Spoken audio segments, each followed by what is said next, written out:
حضرت ابو طفیل رحمۃ اللہ تعالیٰ علیہ کہتے ہیں، حضرت علی رضی اللہ تعالیٰ عنہ فرماتے تھے، انبیاء علیہ السلام کے سب سے زیادہ قریب وہ شخص ہے جو ان کے لائے ہوئے دین کو سب سے زیادہ جاننے والا ہو۔ پھر یہ آیہ مقدسہ انہوں نے تلاوت کی، ان اول الناس بابراہیم للذین اتبعوہ وہذا النبی۔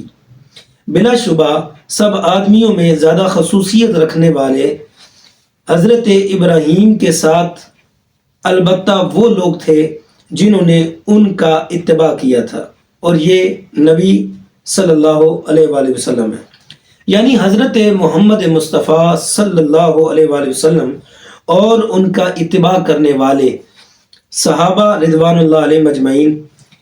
اس لیے تم اس کو تبدیل نہ کرو۔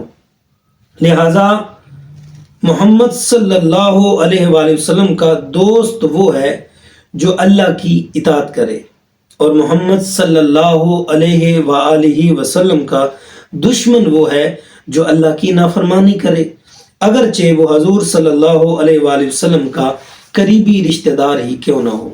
اللہ رب العزت کی بارگاہ میں دعا ہے کہ وہ ہمیں امام الانبیاء صلی اللہ علیہ وآلہ وسلم آپ کی سچی اتباع کی توفیق عطا فرمائے۔ والسلام۔